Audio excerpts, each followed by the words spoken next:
professora Adriana e vou lecionar produção de texto para o 6º ano do Colégio Emaús. Lembrem-se, turma, de seguir todas as orientações. Hoje eu gostaria que vocês acompanhassem comigo o capítulo 2, que se inicia na página 141. Então eu gostaria que vocês pegassem o livro de vocês, o livro de redação, de produção de texto, e acompanhassem comigo, mesmo porque nós iremos fazer uma atividade juntos, ok? Então eu quero que vocês peguem o livro, abram no capítulo 2, que se inicia na 141. Essa parte aqui, A Doida no Cinema, já está falando deste texto aí que vocês abriram, A Doida, que conta uma aventura, está até aí com Aventura, parte 2, não é isso? Quer dizer, é um outro texto, que continua aí falando sobre o conto, bom? Então, nesse capítulo 2, na página 141, vai ter o texto. Na página 143, se eu não me engano, 143 vai estar escrito isso aqui. Então, por que eu coloquei? Vou explicar, tá? Então, A Doida no Cinema. Primeiro eu vou ler essa parte. Os cineastas Bel Bechara e Sandro Serpa transformaram o conto de Carlos Drummond de Andrade num curta-metragem de 12 minutos. O filme foi exibido em muitos festivais no país e no exterior e conquistou o prêmio de melhor vídeo no festival Vídeo, no Rio de Janeiro. Então, esse texto aqui, que vocês vão ler para fazer a interpretação depois, tá? Ele é um conto de Carlos Drummond de Andrade. Nós vimos lá o primeiro conto, e aqui nós temos um outro conto diferente daquele que nós já estudamos. Então, quem é Carlos Drummond de Andrade? Carlos Drummond de Andrade, ele é cronista, ele é contista, porque ele fez muitos contos e ele também é um poeta, tá? Ele foi, na verdade, Porque aqui fala Drummond, Carlos Drummond de Andrade, nasceu em 1902 e faleceu em 1987. Toda vez que vocês verem, tá? Isso aqui, parênteses, com um ano e com um próximo ano, é porque é a data primeiro de nascimento e depois a data de falecimento do autor em questão. No caso aqui é de Carlos Drummond de Andrade, tá? Então, toda vez que tiver isso aqui, é porque é o ano de nascimento e o ano da morte da pessoa. Se não houver esse segundo ano aqui, significa que a pessoa ainda não faleceu, que a pessoa está viva. No caso de Carlos Drummond, infelizmente, ele já faleceu, e ele faleceu em 1987. Carlos Drummond de Andrade é mineiro, ele nasceu em Itabira, tá? Nasceu em Itabira, Minas Gerais. E passou a maior parte da vida no Rio de Janeiro. Bom, nessa época aqui, ele era um escritor, ele foi um grande escritor, e no Rio de Janeiro as portas, digamos assim, se abriam mais. Tá? Então, por isso que a maioria dos escritores mineiros, nesta época, principalmente, ele entra aqui na época do modernismo, que vocês vão estudar lá em literatura no ensino médio, eles geralmente sempre moraram no Rio ou em São Paulo, nas grandes metrópoles, digamos assim, nas grandes cidades. Não que Minas não fosse, que não seja, mas Itabira nós conhecemos, assim, pelo menos por nome, ou já vimos em revistas ou em televisão, que é uma cidade pequena, não é como Belo Horizonte. Então ele escreveu poesia, crônicas e contos. Eu sou apaixonada com as poesias de Carlos Drummond, são muito boas, tá? Com certeza vocês já devem ter lido alguma. É considerado um dos maiores poetas brasileiros de todos os tempos. Também, faz jus ao nome. É autor de poemas muito conhecidos, como No Meio do Caminho e José. Esse No Meio do Caminho é aquela poesia que fala: no meio do caminho tinha uma pedra no meio do caminho. No meio do caminho tinha uma pedra. Ele repete várias vezes isso. E José é aquela que fala: e agora, José, que a luz apagou, o fogo acendeu, tá? E vai indo. Então, elas são bem conhecidas. Entre outras, escreveu A Rosa do Povo, Claro Enigma, Corpo e Fala e Amendoeira. Então, Carlos Drummond de Andrade, além de poeta, também foi um cronista, porque ele fez várias crônicas, e contista, porque ele fez alguns contos também. eu o prefiro como poeta. Eu gosto muito das poesias de Carlos Drummond de Andrade.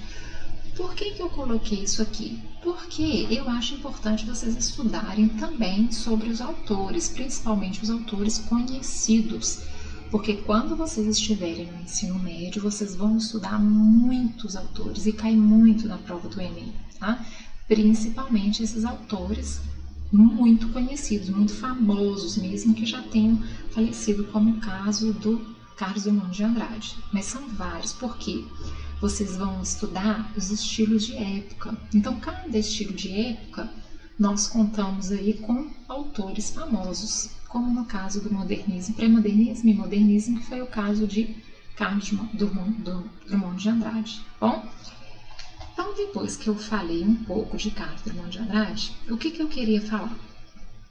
Na próxima página aí, eu tenho falando sobre o ponto de vista narrativo. Os textos narrativos podem ser narrados de dois pontos de vista básicos. O de quem se coloca na posição de narrador-observador. Então vamos relembrar o que é o narrador-observador. Quem é o narrador-observador? É aquele que conta a história sem participar dela, ou seja, ele apenas narra a história. Então ele não participa da história. Esse é o narrador-observador, que não participa dos fatos. E o de que se coloca na posição de narrador-personagem, que já é aquele que participa, por isso que fala narrador-personagem, que participa diretamente dos fatos. Ele conta a história e, ao mesmo tempo, ele é um personagem da história. Então, aqui está falando assim, leia a seguir dois trechos de contos. O primeiro é a parte de um conto policial, no qual ocorre um suposto suicídio ou assassinato de uma senhora. O segundo é a parte do conto A Doida, de Carlos Drummond de Andrade, que você leu no início deste capítulo. Vocês vão ler posteriormente à aula, tá? Então, o primeiro texto, vamos lá. Vamos ver se existe alguma diferença entre esses dois. Saí da residência da senhora Stevens, decepcionado. Minha especulação era falsa. A massa dos vidros não tinha sido removida. Decidi caminhar e pensar um pouco. O suicídio da senhora Stevens me preocupava bastante. Não policialmente, mas diria esportivamente. Estava diante de um assassino sagaz, possivelmente um dos 3 irmãos que se valera de um expediente simples e ao mesmo tempo misterioso, impossível de ser detectado na nitidez daquele vazio. Absorvido em minhas conjecturas, entrei num café tão ausente do mundo que, embora detestasse bebidas alcoólicas, pedi um uísque. Quanto tempo esteve a bebida, sem ser tocada, diante dos meus olhos? Não sei. De repente, vi o copo de uísque, a garrafa d'água, o pratinho com gelo. Atônito, fiquei olhando aquilo. Uma hipótese dava grandes saltos em meu cérebro. Chamei o garçom, paguei a bebida que não tomara, embarquei no táxi e fui à casa da criada. No quarto, me sentei à frente dela. Olho-me nos olhos. Disse-lhe, e veja bem o que vai responder. A senhora Stevens tomava uísque com gelo ou sem gelo? Com gelo, senhor. Onde comprava o gelo? Não comprava, senhor. Em casa há uma geladeira pequena que faz gelo em cubinhos. E a criada, como acordando, prosseguiu. Agora me lembro, a geladeira estava estragada. Ontem o Sr. Pablo a consertou num instante. 1 hora depois, nós encontrávamos na residência da senhora Stevens o químico de nosso laboratório, o técnico da fábrica que vendera a geladeira, o juiz de instrução e eu. O técnico retirou a água do depósito do congelador e vários cubinhos de gelo. O químico iniciou seu trabalho e minutos depois a água estava envenenada. Os cubos também. Olhamos-nos contentes. O mistério tinha terminado. Que inteligente esse detetive, né? Porque ele foi tomar uísque e olhando aquilo, ele matou toda a charada do crime, que na verdade foi o que? Foi o veneno, né? Que por causa da questão da geladeira ter estragada, ele arrumou e aquela química infiltrou na água e no cubo de gelo. Então, na verdade, não foi um suicídio, foi uma fatalidade, digamos assim, tá? Porque ele fala: o químico iniciou seu trabalho e minutos depois disse: a água está envenenada, os cubos também. E no texto 2, a criança sorriu de desaponto sem saber o que fizesse. Então a doida ergueu-se um pouco mais, firmando-se nos cotovelos. A boca remexeu, deixou passar um som vago e tímido. Como a criança não se movesse, o som indistinto se esboçou outra vez. Ele teve a impressão de que não era xingamento, parecia antes um chamado. Sentiu-se atraído para a doida, e todo o desejo de maltratá-la se dissipou. Era um apelo, sim, e os dedos, movendo-se canestramente, o confirmavam. Então aqui, no texto 1, nós podemos perceber que o detetive, né, a pessoa que está lá fazendo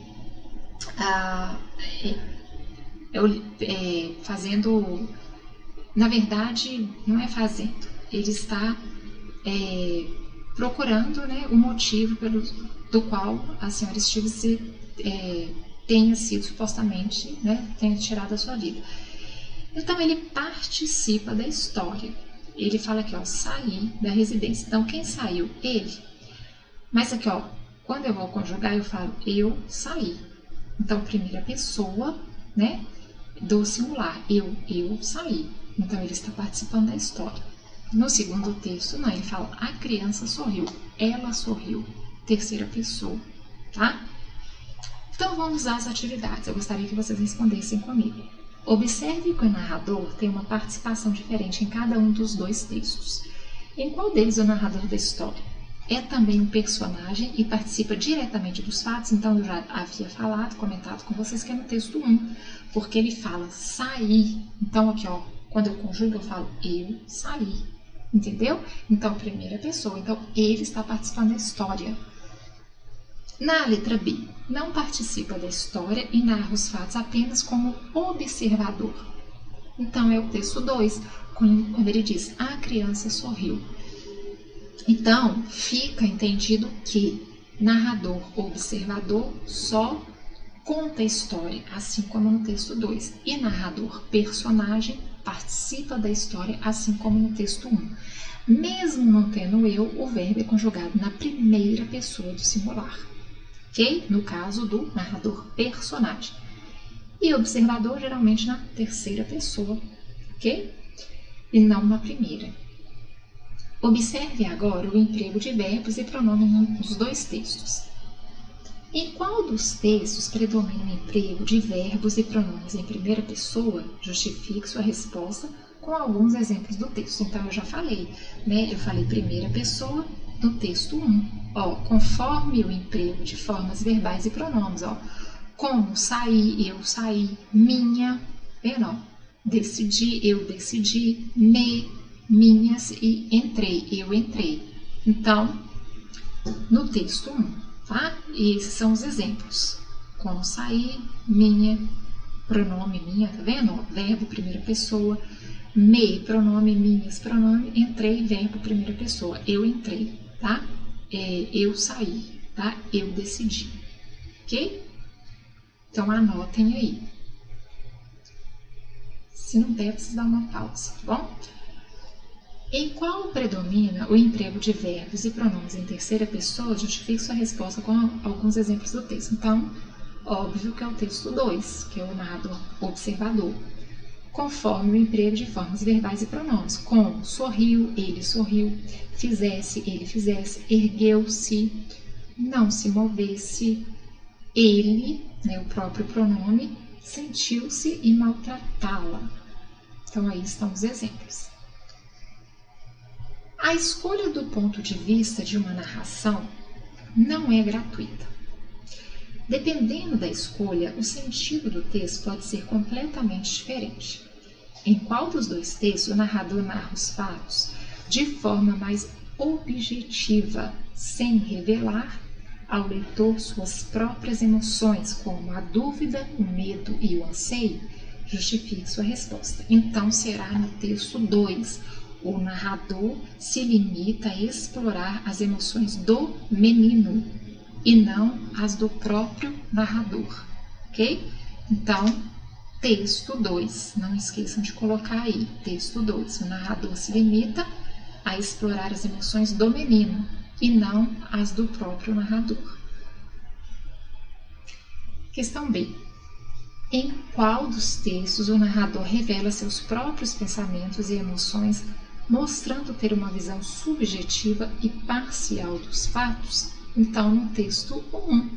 Por quê? Pois o narrador revela o que pensou e sentiu enquanto refletia sobre o criminoso. Bom, então, no texto 1. Com base nas questões a que você respondeu, é possível concluir que num texto narrativo ficcional, o narrador pode adotar 2 pontos de vista básicos. Como narrador-personagem, participa dos fatos e revela seus pensamentos e emoções em relação aos fatos narrados. Predomina o emprego dos verbos e pronomes em primeira pessoa. Como narrador-observador, não participa dos fatos e normalmente trata-os de forma mais objetiva e distanciada. Predomina o emprego do verbo e pronomes em terceira pessoa. Então, eu acho que agora, quem tinha dúvidas, ficou bem claro o que é o narrador-personagem e o narrador-observador, através dessa atividade desses 2 textos. Por isso que eu quis fazer com vocês, ok? Então, se vocês não pegaram a resposta, dá pausa para vocês fazerem e depois dá uma lida, ok? Nas respostas, nas perguntas, e caso tenham dúvida, né, leiam para vocês entenderem um pouco mais aí sobre narrador, observador e personagem, embora eu acho que não vai ficar nenhuma dúvida depois dessa atividade, tá? E depois dessas observações do livro. Esse texto aqui, ó, leia a seguir um trecho de uma crônica de Antônio Prata e responda as questões propostas. Eu deixei para vocês fazerem. A número 4, eu só quis colocar aqui, por quê? Porque ela fala assim, junte-se a um colega da classe e reescreva o texto. Então, você vai fazer sozinho, não precisa juntar com um colega, não tem como, alterando o ponto de vista narrativo. Concluída a atividade, confrontem as alterações que fizeram com as dos outros colegas, não tem como fazer isso. Então, você vai apenas fazer o quê? Você vai reescrever o texto alterando o ponto de vista narrativo, tá? Então, aqui, ó, tem até uma sugestão, porque ele começa assim, ó, um dia descobri que minha mãe trabalhava numa revista. Então, quando fala assim, ó, um dia descobri, eu descobri. Então, eu tenho um narrador personagem, tá vendo? Primeira pessoa. E aqui ele já coloca na terceira pessoa. Um dia descobriu que sua mãe, tá vendo? Então, você pode iniciar dessa forma, colocando na terceira pessoa, para você fazer o texto como narrador observador e não mais um personagem.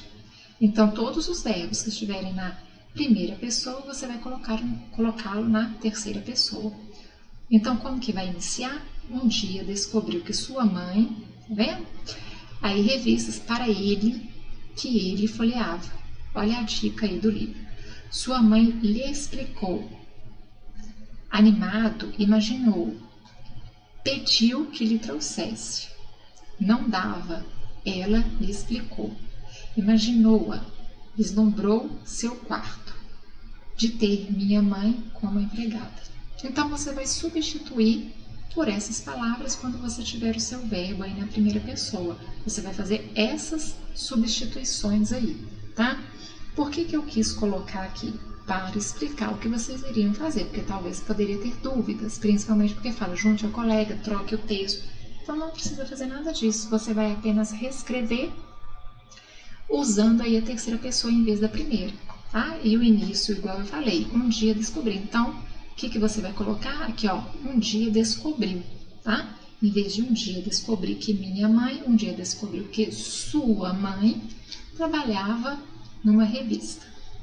Aí aqui, ó, revistas para mim. Como que eu substituo? Revistas para ele, que ele folheava, tá bom? Revistas para ele, que ele folheava.